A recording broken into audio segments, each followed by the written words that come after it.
Hey everybody, it's DeLorean Tech. Here we are on another Bring a Trailer auction. So we've got this turbocharged 82 DeLorean. This is always really exciting. So we're down to the last 3.5 minutes here, and bidding is at, of course, 88,888, right? So let's take a look at this car. It's 82 DeLorean, 7,000 miles. So this has been on Bring a Trailer for like the last week now. It's got the BAE Turbocharger. It's a 5-speed manual. Fairly well stock otherwise, right? It looked like a pretty clean car when I went through some of the photos here. So I'm not surprised it has fetched north of 80,000. That's kind of like the new 50,000, right? Pretty soon it'll be 100,000. These things just keep going up. Am I reading this right? Goodyear NCTs. So it's very original. Let's see what else we got here. Oh, very nice. Look at that. The Speedo looks a little different. That's the 160. All right, cool. So he's got some nice little touches going on here. So here's a photo of the engine compartment. So there's your turbo setup. Very clean underneath. Oh, he's got the original window sticker as well. He's got some videos here. That's pretty cool. Let's take a look at those. Well, this is a cool start. I don't know what he's doing holding the... he's got a single exhaust pipe coming out.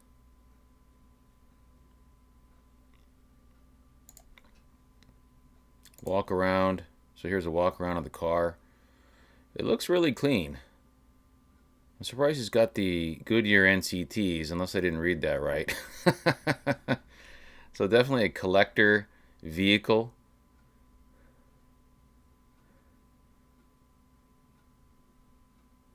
This is pretty cool. So we are still at 88,888. Very clean car. I love these driving photos.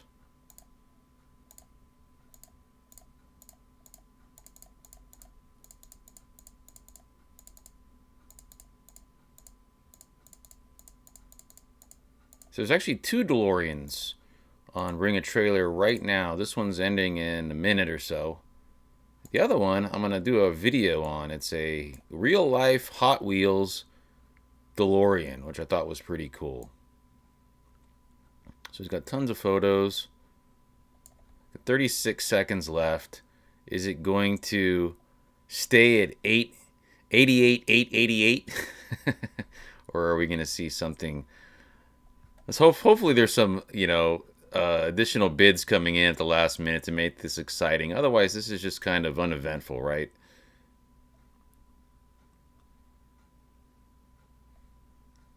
$13, $12, $10, $9.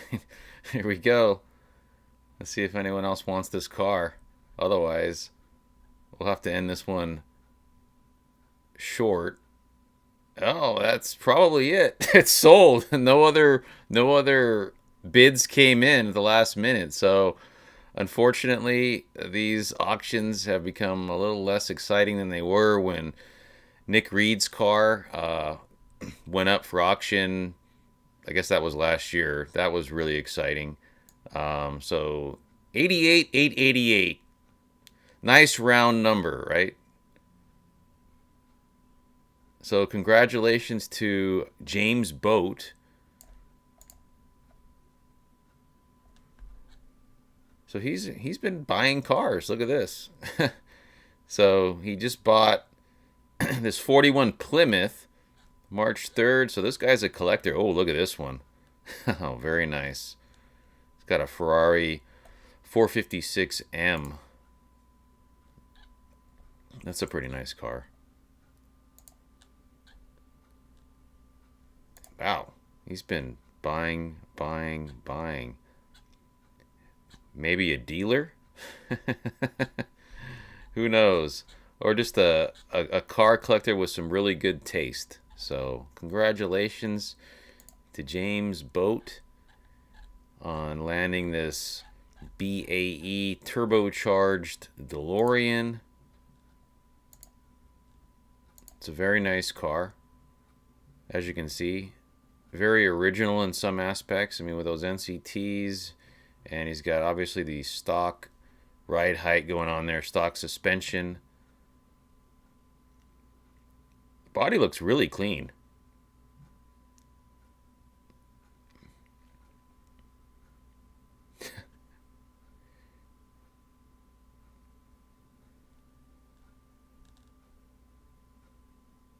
Yeah, very clean. Everything lines up pretty nice.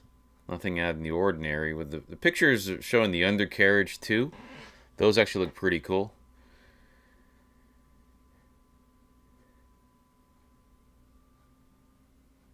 Yeah, the fascias look really nice as well. So we do have a how to paint your fascias video coming up. I'm editing that right now. My good friend Richard McMillan just recently had his fascias repainted, and it was a fun day. um, so we'll be showing you that video hopefully in the next couple weeks or so here. But this car is very nice. 888 for this DeLorean turbocharged.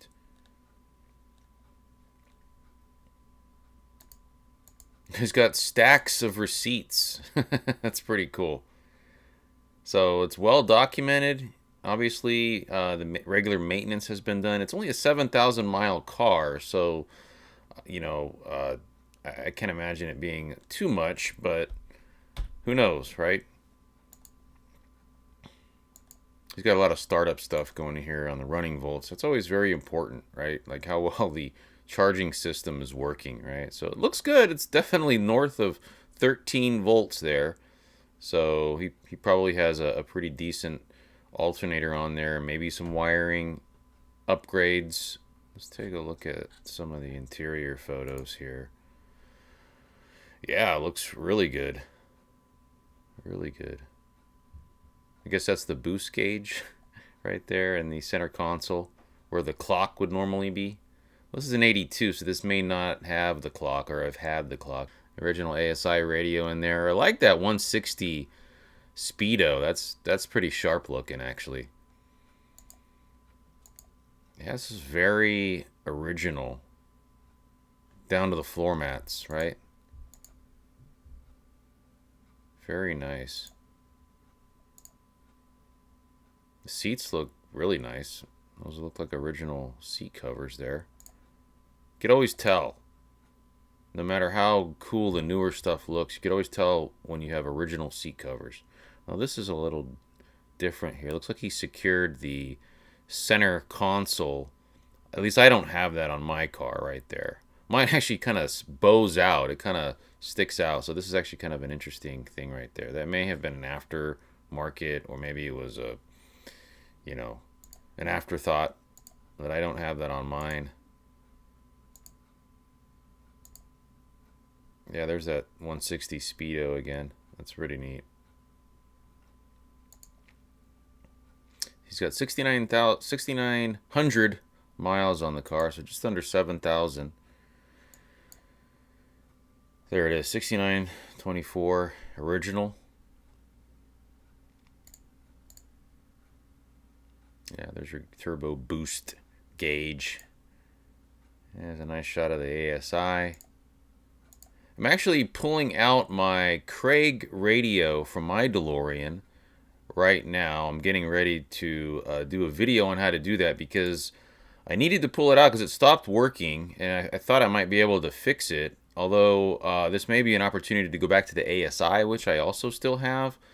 I think I might end up doing that. It just depends. It looks like they modified the harness in my car to be able to accommodate the Craig radio. The wiring is slightly different. There's more wiring for the ASI.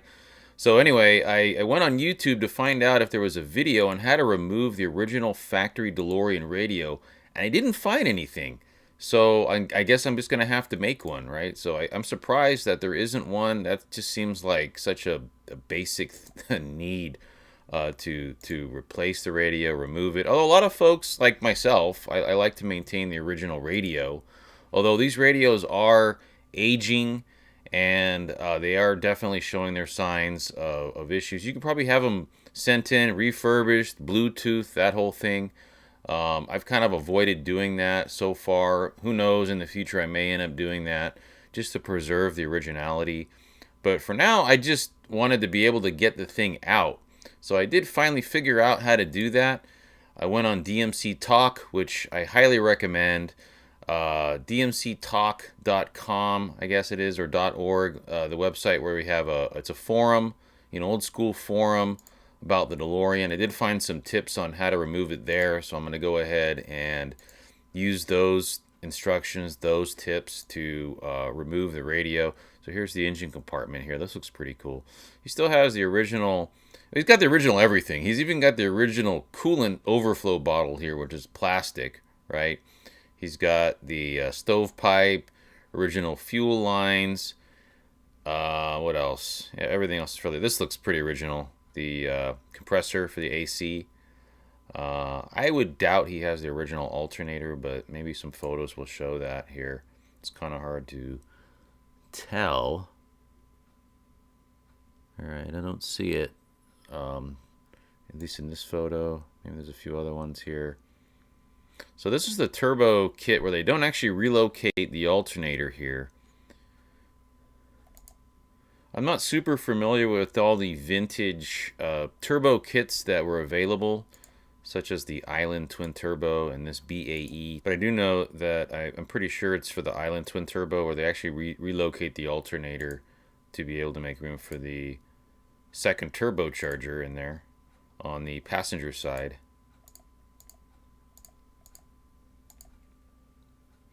$10,905.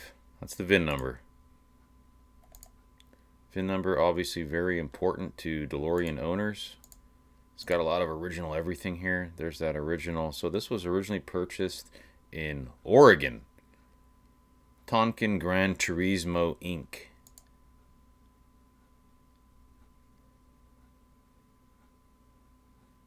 It's got the original owner's manuals and brochures and all that good stuff. That's always very important. Oh, look at that. There you go.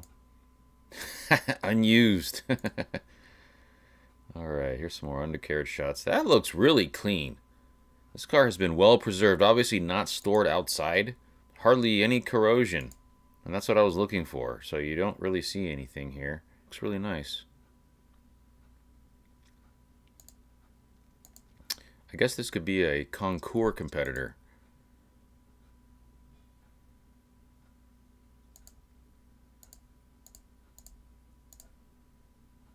Yeah, Goodyear. There's the Goodyear NCT still on there.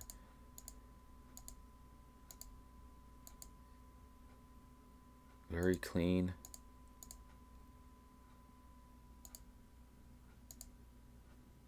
There's the transmission. Everything looks good.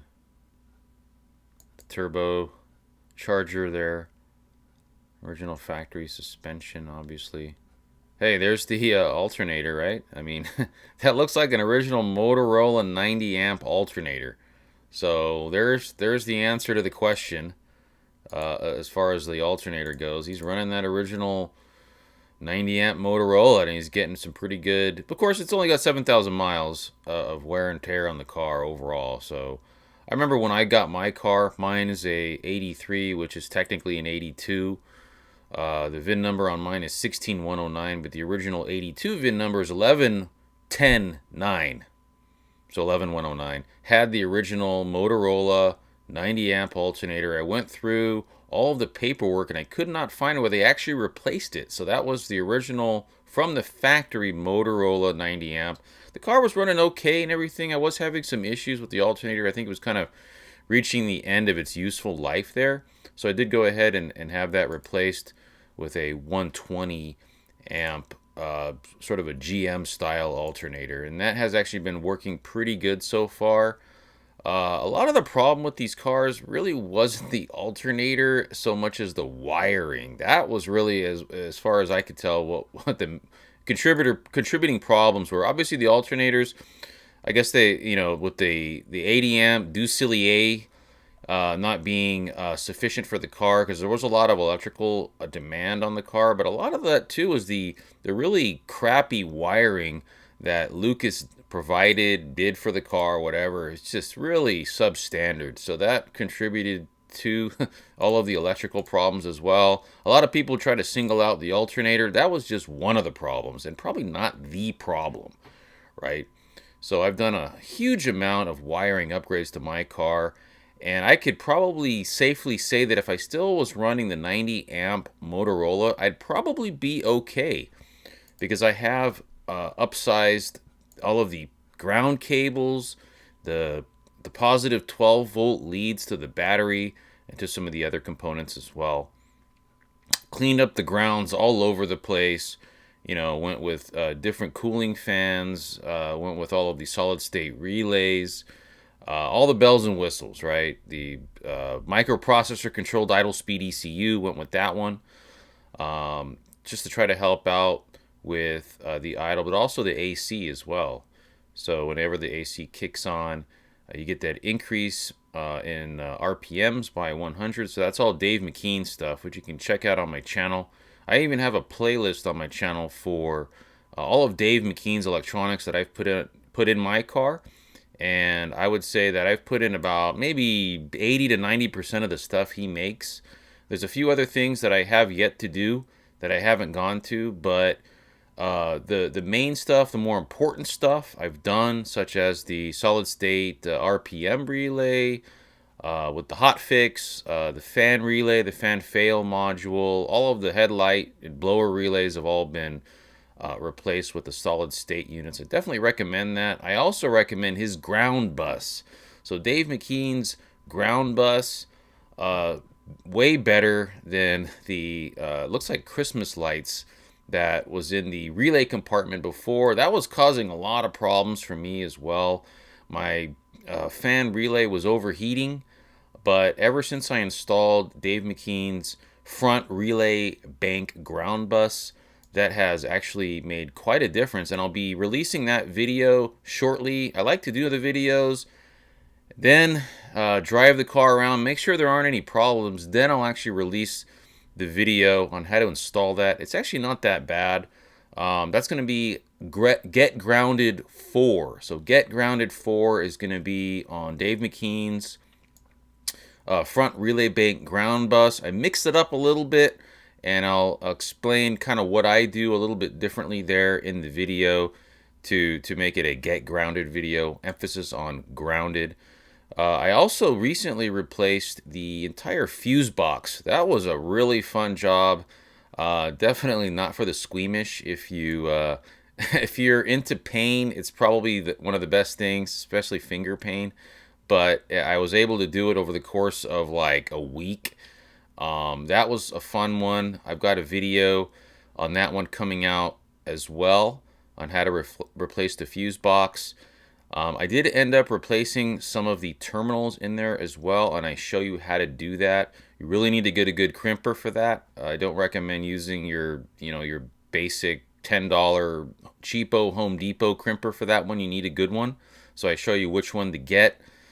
And yeah, that was a crazy fun one, but I did notice quite a bit of electrical performance improvement upon doing that. Now mine was so bad, and you'll see in the video how bad it was. It was ridiculous. So anyway, electrical issues, it's kind of an ongoing thing. I'm dealing with the car radio right now. So dealing with the electrical stuff that, Lucas and all that mess that they've got in the car, trying to undo what they did, or at least kind of fortify it, put the band-aids on, that kind of thing, right? So anyway, congratulations once again to the winner of this auction. $88,888. What a price. So that just seems to be kind of the new norm now, right? Right around the 80 to 100,000 mark for a decent car, right? There are other cars out there that have sold for, I don't know, in the 50s. I think one car just recently sold for south of 50 from the infamous Beverly Hills Car Club. So there was a YouTube video on that. I guess the guy's going to convert that to an EV. So that's like the big thing right now, EV conversions, right? I mean, everybody's kind of, familiar with the new DeLorean Evolved, which is going to be unveiled in August, I guess, at the Concours d'Elegance. That's scheduled for August, so that's going to be fun. Hopefully, we'll have, maybe we'll do a live stream or something like that. But anyway, guys, thanks for watching the live stream. Tune in again, and here's sort of a, see if I can get to it real fast here. So there was another DeLorean for sale on up for auction right now on Bring a Trailer. So I'm gonna just go to that one really quick because that's gonna be the subject of another video that I'm gonna do. And here it is. So this is actually really neat. This is a real life Hot Wheels DeLorean. I don't know if it was a stage 2 motor or something like that. I thought it was pretty cool because it's kind of based on the Hot Wheels City DeLorean, the race team DeLorean that came out, and I think it was in 2014. So if you know me, you know I'm a huge Hot Wheels fan, especially Hot Wheels DeLoreans, and I've been collecting Hot Wheels DeLoreans since the early 80s. So the Turismos, right? So this one and the yellow one, these were kind of the only Hot Wheels that you could get up until, gosh, I want to say, well, I guess the early 2000 Bandai Hot Wheels, the Back to the Future, those came out. This was pretty much it. These Turismos, right?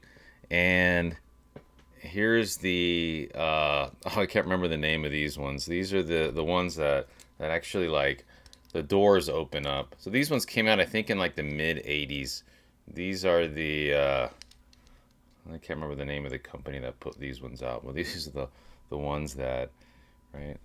So those, the Zymex or Zilmax or whatever they call them, I can't remember. But the Turismo DeLorean was the only one that you could get until they started really. So Manson Chung did the designs for the Hot Wheels DeLorean, the current designs for the Hot Wheels DeLorean, and I'm gonna do a video on this car right here because this is just really awesome. This is definitely an homage to the Hot Wheels line of cars, the 1/64 scale die-cast cars that are currently out. So that'll be the next video.